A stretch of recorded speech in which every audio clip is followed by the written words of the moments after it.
Now, some of you may be thinking, I'm going to get home today and I'm going to go to Netflix and I'm going to binge watch season 4 of House of Cards. But if you're not a fan of House of Cards and you may be looking for some alternative, well, we're going to tell you in a few minutes about some alternative you might have if you actually go out to the Herrett Center a little bit later today. It's 9:24. Bill Colley with you on Top Story on News Radio 1310, KLIX and News Radio 1310.com. 39. Hey, just quickly too, I want to mention our good friends at Dream Room Design, and you can look them up at dreamroomdesign.com. Great website, lots of videos. You go there, you see the videos, testimonials of people who've actually had sunrooms done. Now, these are sunrooms that you can have enclosed, partially enclosed. You can have them enclosed and still have them, have windows that open and close. So depending on the time of year or the elements, you may be able to control that, especially when we get to the dusty season, which is pretty much on the way now with lots of wind and sand blowing around. And you can have these rooms. Dream Room Design will do them customized. In fact, some people are actually having that done with patios. You get your patio customized, and you can just pretty much wrap the sunroom right around it, or even an existing deck. So we highly recommend, you check out dreamroomdesign.com. Bill Conant, the owner, he's been in business now, well, really since the turn of the century, all the way back to 2000, which any scientist can tell you was actually the end of the last century because we didn't have a year zero. Chris Anderson, I'm right on that. Absolutely. Yeah. First of all, welcome back to the program. Thank you very much. You have a movie tonight. We do, yeah. I mean, because as you may be aware, today is Idaho Day. So happy Idaho Day, Bill. And part of Idaho Day is that museums around the state have been asked to do something, whatever that may be, to commemorate this day. And so what we're doing at the Herrett Center is offering a free showing of the IMAX film Lewis and Clark: Great Journey West in the planetarium. And this is a film we've had for some time now, but generally not for free. So the showing will be at 6 o'clock tonight. There's only 144 tickets. It's going to be first come, first serve, and those tickets become available at 5:30. So I guess on Idaho Day, instead of cake, you have like potato pancakes. Yeah, there you go. That's a good option. It's 9:26, and of course, Chris Anderson joins us, and we talk planetarium, we talk museum as well. March, a very, very busy month. You bet. Yeah, not just the fact that a lot of the teachers are bringing their kids for their field trips every year, then it really starts to ramp up for us in March, April, and May. But lots of events for the public as well.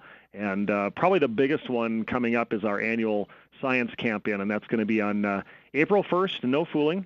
And that's for kids 3rd through 5th grade, ages 9 through 11. Registration is now open, and pre-registration is required. You can't just show up on the day of.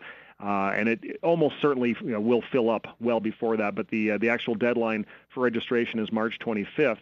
And you can either call the Herrett Center to register your child. It's 732-6655, or you can visit our webpage, herrett.csi.edu/Explore Herrett, one word, and that'll get you to the registration form there. I remember you telling me about this last year, and I would assume that for a lot of these kids, this is just the excitement of being able to do this and the exposure to it. It's like you get to be in the movie Night at the Museum, but without all the exhibits coming to life and scaring the heck out of you. Yes. You don't get to meet Robin Williams. Yeah, probably not. No. We want to point out it's 9:27, and you're listening to News Radio 1310 KLIX and newsradio1310.com. We're getting into warmer weather, too, so those nights at the observatory may not necessarily require a heavy coat. Yeah, I always tell people, as excited as you may be about viewing the universe through a telescope, it's technically not an aerobic activity. So you want to dress for temperatures that are, 5 or 10 degrees cooler than what the thermometer says is a good strategy. But yeah, we've got our monthly free star party, always on the second Saturday of the month. So that'll be March 12th. And just to let you know how dedicated I am, I'll be there that night, even though that's the night of my anniversary. So my wife is a very patient woman. She's not going to come along.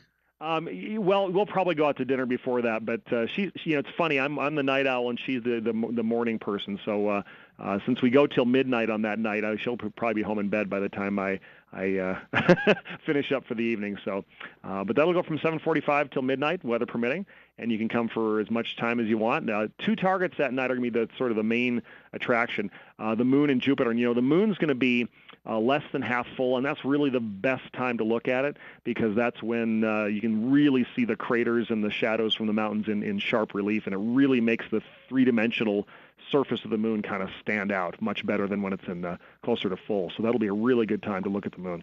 Where are you taking her to dinner? I always leave that up to her, so it'll be her choice.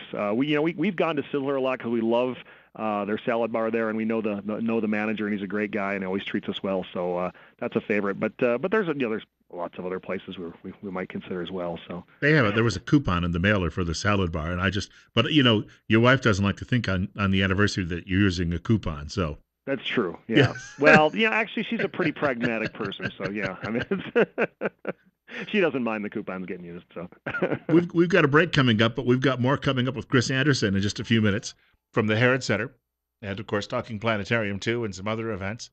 And what we should do is we should also tell you we'll talk a little bit later in the next half hour about Scott Kelley and his trip into outer space for nearly a year and what we can now expect from that. And I'm sure Chris has been following that a little bit more closely than the rest of us, just because that's his business. 9:30, 40 right now. Bill Colley with you on Top Story on News Radio 1310, KLIX, and NewsRadio1310.com. Chris Anderson from the Herrett Center is joining us this morning right here on News Radio 1310, KLIX, and NewsRadio1310.com. It's Top Story with Bill Colley as well.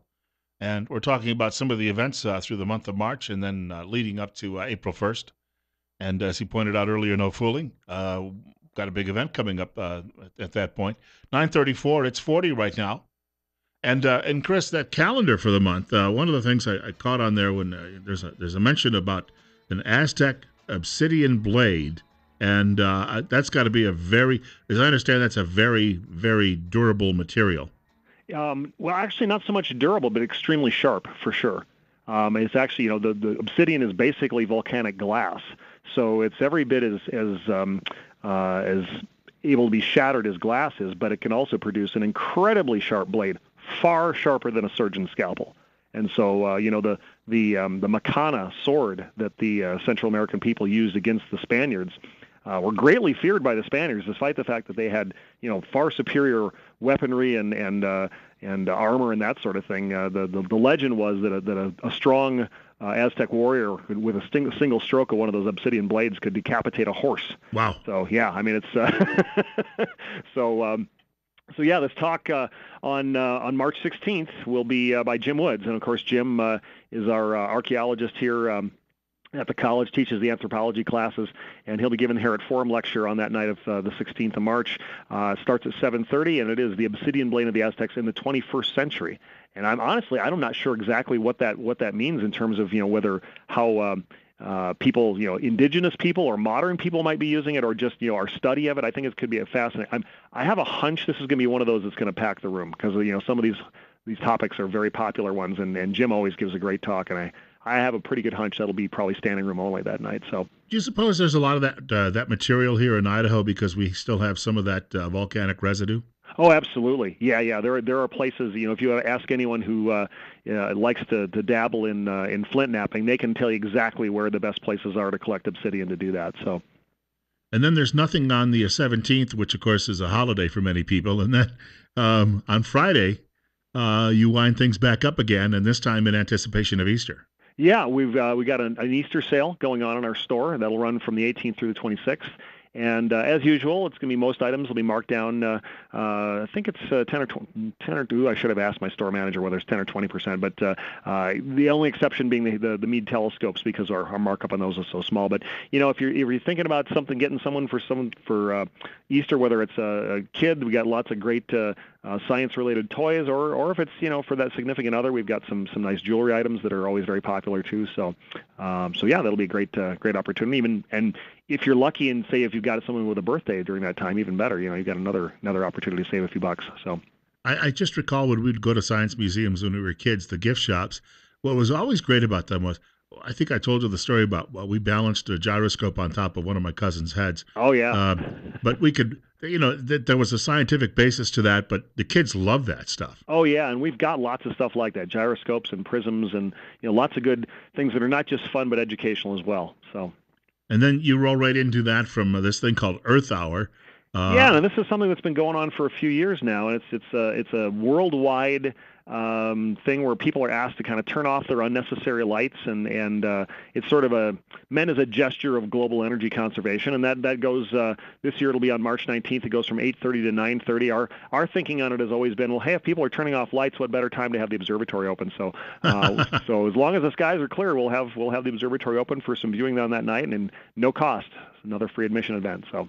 And then you've got a lot going on spring break week. I saw this debut of the Accidental Astronauts, which that does not involve Don Knotts. No, no. In fact, this is a couple of CGI, computer generated kids. They're actually kind of robotic kids that take an adventure with their dog named Armstrong, which those of you who are old enough will get that joke. And it's really a fun show. I think it's one that the younger kids are really going to enjoy. And that's going to debut on March 22nd, which is the Tuesday of spring break week. And we're going to have, because it is spring break, we know a lot of kids are going to be out of school and looking for something to do. We're going to have planetarium shows all that week at 1:30, 2:30, and 3:30, Tuesday through Friday. Normally this time of year we don't have daytime shows during the week, just the evenings.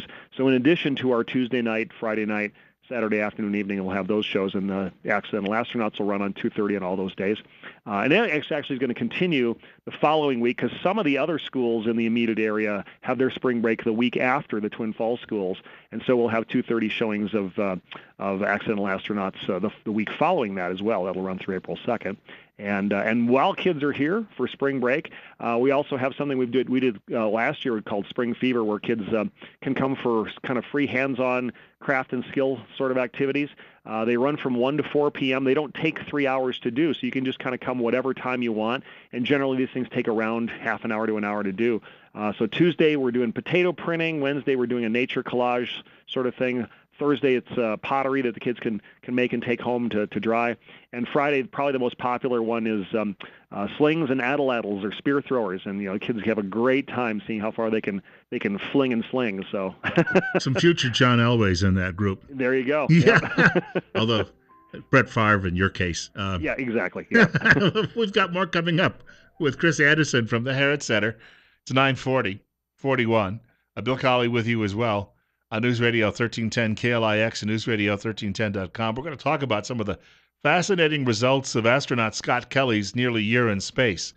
That's on the way in just a few minutes. About 15 years ago, a publication asked a group of people, and I was involved with them on the local level, but to write about what was the greatest human achievement that we could point to, not necessarily just ever, but in our lifetimes. And I said, well, they both converged, because in July of 1969, men landed on the moon. And that, for those of us who were old enough to remember that was clearly a period of time that probably no other series of explanation would ever match that, unless we come across some other forms of intelligent life. Space program is not quite what it used to be, and we do what we might call shared space exploration. That's a better way to put that. But still, there are some great American heroes who go up into space, and we were referencing a few minutes ago the Kelley brothers, and one of them just got back from a long trip, nearly a year, and some rather unusual, what you call physiognomic changes, I guess, have happened while he was away. It's 41 and 9:45. Chris Anderson is joining us this morning from the Herrett Center at the College of Southern Idaho. And first of all, we were talking off air about the fact that he apparently has grown 2 inches while he was away, and his aging seems to have slowed. People look at that and they say, well, what happened? Well, the simple thing as far as the 2 inches, it's probably not as accurate to say that he grew 2 inches so much as his spine basically decompressed by 2 inches. Without the force of gravity pushing down all the time, the spine is able to kind of just do what it naturally wants to do without that additional force. Which means, given time, he will almost certainly lose those 2 inches again now that he's back in Earth's full gravitational force again. Isn't that a bit like if you pull a spring and then you let it go and it snaps back? Yeah, more or less. Yeah, the spine is somewhat elastic, and when it, with our body weight constantly being pulled down by gravity, it has a certain amount of give to it, and most of us never get that opportunity to experience it doing anything but being under that gravitational force. Now, of course, you can get yourself one of these inversion chairs and try to see if you can get it to stretch out that way. But probably won't have as quite a lasting effect as it did for astronaut Scott Kelly, at least in the near term. So I would think though that if we ever get into the point where we have a somewhat of something similar to a Star Trek future, that if people are living for long periods, not just a year, but maybe 5, 10, 15 years in space, could that result in some health issues? Because I don't know how elastic that is, but how far could you stretch someone? Oh yeah, well, I mean, and obviously the spine is going to kind of find some sort of equilibrium. I don't know, whether it's subjected to normal gravitational force or no gravitational force. So clearly there's a limit to that. But one of the real concerns is that without the stress of gravity, is the fact that your bones begin to decalcify. And they've said that astronauts that spend extended periods of time in space more or less come back as though they're suffering from osteoporosis. I mean, it's kind of like the onset of like an early onset of osteoporosis, and that's one of the really big challenges that they're talking about. If we're going to send humans to Mars, just the fact that it's going to take months to get there, months to return, and once you're there, you can't just turn around and make a beeline for home again because the planets are no longer in a good position from an energy standpoint to have for your fuel to be able to deliver you back safely to the Earth in a short amount of time. And so you're basically talking about putting people in either a very low gravity or a zero gravity environment for the better part of a year and a half. And that's one of the reasons why they did this study with the Kelly brothers, is to try to get an idea of what are some of the challenges that we have to overcome for that. And many of the astronauts up on the space station will spend hours a day exercising, and that helps to mitigate that calcium loss, but it doesn't prevent it altogether. And they've got medicines to try to do that, but they've still not been able to completely keep that at bay. And I think it was the movie 2001 where didn't they have like the giant space wheel where they would work out on, and that was the idea was that they would try to, as you mentioned, mitigate that. If there's certain movement you have to do that will slow it down.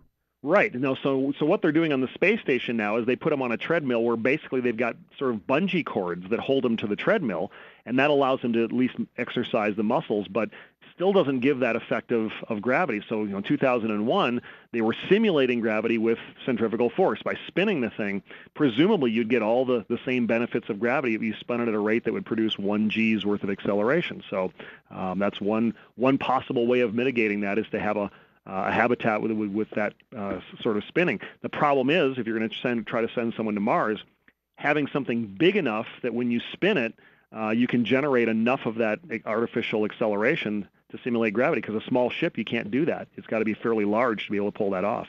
And a large ship requires a lot of fuel. Yeah, absolutely. Yeah, and if you look at the space the Skylab back in the 70s, they actually had astronauts who tried in sort of the largest enclosure there to sort of run around the inside, even though Skylab itself wasn't spinning to produce gravity, and they found that they couldn't run fast enough to produce the acceleration needed to kind of keep them glued to the outer surfaces of it. They sort of made a few efforts, and you can probably find the videos of this, and they sort of get running for a bit, and then they end up sort of just bouncing around inside because they couldn't produce the speed necessary to keep their feet stuck to the outer walls. I can remember a little bit of physics when I was in high school where they told us that time is essentially just a human construct. But I can look in the mirror and see that my hair is a lot whiter now than it was when I was back in school. His aging, apparently, Benito was telling me this morning, one of the stories that came down on the AP wire said his aging appears to have slowed somewhat too. Yeah, that's interesting, and I think that's something that people have kind of suspected for a while. If you remember the movie Contact. There was a scene where the big wealthy investor had gone up to space to try to slow down the effects of cancer. Presumably it's kind of slowing down those sort of degenerative processes. I'm curious to know too how much Kelly's brother here on the Earth, Mark Kelly, how much he actually modified his routine to be as similar as possible to Scott's. So in other words, were they eating similar foods? I mean, I'm assuming he was able to take normal showers, because one of the things Scott Kelly said he really missed was, normal hygiene routine, because you basically have to take sponge baths in space. After a year of that, yeah, I think it would, but when I watched them carry him too as well, that tells you that, the return, definitely there are some things that have atrophied. Oh yeah, absolutely. Yeah, most of the astronauts, when they've spent months in space, they do come back, and it takes them a couple of days before they can really, start to get around normally again, and even then they notice, it's weakness. It takes a while to get used to gravity again. Well, I remember breaking my left fibula about 15 years ago, and after I got the cast off, about 6 weeks down the road, it was obvious I needed a good couple of months of walking around before I rebuilt muscle and everything else that had Yep. atrophied there, and I would assume that the recovery process itself lasts for weeks and weeks and weeks. Absolutely, and it depended very much on how much time is spent. The astronaut who set the record for the longest duration in space, Russian astronaut, his was close to a year and a half, and he came back and he was in pretty bad shape. He was actually in the hospital for I know at least days. It might have been a couple of weeks before he could finally get back to a point where he could start to function normally again. So Almost some similarities with people who do deep sea diving when you have to bring them up and they have to decompress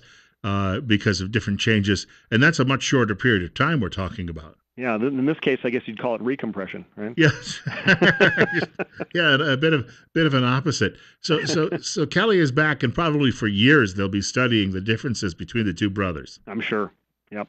And for people out there who we talked just briefly about this, I think the last visit, we're hearing a little bit more about these gravity waves. You brought this up just briefly at the end of your last appearance, but we have perhaps a new understanding of how all of this works. Oh, and we are now living in. I mean, as of now, we live in a whole new era of the way the universe will be studied, because the fact that we can now detect these gravitational waves effectively opens a window to the universe that has been completely shut to us before. I mean, the analogy that's been made is that just like when for the early centuries of astronomy, the only way we had to study the universe was with optical telescopes, and then people began to realize, hey, there's a much larger universe out there of other energies, X-rays and infrared and radio waves and gamma rays, and once we began to study in those things, there's a whole new universe is opened up to us each time, and now we've done that once again, and probably this is the last great frontier of astrophysics, is being able to detect these gravity waves. So there's a phenomenon that we simply have never been able to study before that are now going to be available to us, and it's really is an exciting time. It's comparable to going from before the telescope to Galileo's first use of the telescope. So it's not just Earth that would have gravity. Obviously, this is something that came out of perhaps that original Big Bang. That's one of the things that they're hoping to see, because when we look out with any other form of radiation, we can only look so far back in time, because we look back to a time when the universe was opaque. The light coming to us came from those moments when the universe first began to go from opaque to transparent, and we really can't see beyond that. It's like trying to look through a brick wall. Luckily, the gravity waves, they can go through anything. And so if we can detect those primordial gravity waves, we have a chance of being able to detect and measure some of the phenomena that took place even before those earliest phases of the universe, when the universe went from opaque to transparent. 9:54, and Chris Anderson is our guest from the Herrett Center at the College of Southern Idaho. It's 42 on our way to 62 today. Bill Colley with you as well. I got a little bit of a reflux action going on there from my morning coffee. That keeps me wide awake, on the program, because when you stay up late and watch debates, you don't get the sleep you need. But Bill Colley with you on Top Story as well. Very quickly, because we're talking about a lot of these things, and of course, so many of these. The fascinating part about all of this is it raises a question with a lot of people about, did it just happen, or is there some sort of creator, like a computer programmer, who got this started? There's a story today out of The Independent, which is an English newspaper, and a group of scientists, 3 in China, one at, I think it was MIT, published a paper about the development of the human hand and how it's used and how remarkable it is. But 4 times in the paper, they reference the creator had a great idea, and now it was published in a medical journal, but now some of the peers who apparently didn't get a chance to review it aren't happy because it references creator, and we get back to that tug of war all over again that people have. Well, and I'm always nervous when I hear that argument made, that people say, oh well, because Darwin himself. I mean, this is very famously attributed to Darwin to say, that he couldn't imagine how it would be possible for the eyeball to have evolved because of its incredible complexity. And yet we now have a pretty good idea of how that may have taken place. We've been able to find creatures that have structures that are eye-like but not as developed as a more advanced eye like a human would have. And so I'm always worried about it. It's basically what's known as the God of the gaps argument, right? If you say if there's something we can't understand about how a living creature got this particular structure, then we attribute it to God. But that's in a way that's kind of giving up. It's kind of throwing your hands in the air and saying, oh well, we humans are incapable of understanding that. And effectively, that's saying we're done with science. And science's whole job is to try to say, hey, if there's something we can't figure out about the universe, we need to see if we can work out the details. So I don't like that thinking because, as surprising as it may be to many people, I do believe in God. And as if you create the God of the gaps, then the more you learn about the universe, the smaller the gaps get and the smaller you make your God. And so I don't like shrinking God by learning more about the universe. To me, as we learn more about the universe, it just makes it all that more and more amazing to think, how it got all put together. So we've talked before. We've got a mutual friend in your business, and he works at a planetarium in Kentucky, and he's not far away. He's basically down the street from the Creation Museum, and apparently they've had some, what you might call, they're not knockdown, drag-out fights, but some impressive debates. But I think the debate is a good thing in the long run. Yeah, I think it is. The only place I have a real concern is where there's this sort of suggestion that the evidence against evolution is every bit as strong as the evidence for, and nothing could be further from the truth. I mean, the mountain of evidence for is not challenged by the molehill of that which may suggest something else. And really, the reason we call it the theory of evolution and not the law of evolution is because, like all scientific theories, it is the best model we have for explaining the data that we can see, the phenomena that we can see. Does it do a perfect job? Is it an absolute, explains absolutely everything? No, it doesn't. But it does so much better a job than anything else we've been able to come up with that's what we go with until we can develop something better. So, Chris Anderson from the Herrett Center, and of course the planetarium there at the College of Southern Idaho. Always good to talk to you. We'll see you again in a few weeks. Sounds good. Take care, sir. You too. And a happy anniversary. Oh, thank you very much. All right. 9:58. And I want to thank Chris for taking some time out with us this morning and giving us a rundown of just some things going on in the scientific world as well as what's going on at the museum. Bill Colley with you as well. And Rush Limbaugh coming up following news from Fox at 10 o'clock right here on News Radio 1310 KLIX and newsradio1310.com. Quickly, got to remind you, too, as well, we've got a lot coming up next week. Primary, we're going to have a special show Tuesday night starting at 8 p.m. with Steve Millington and me here in the studio. God willing, if the creek don't rise, they'll allow me to come back and do that.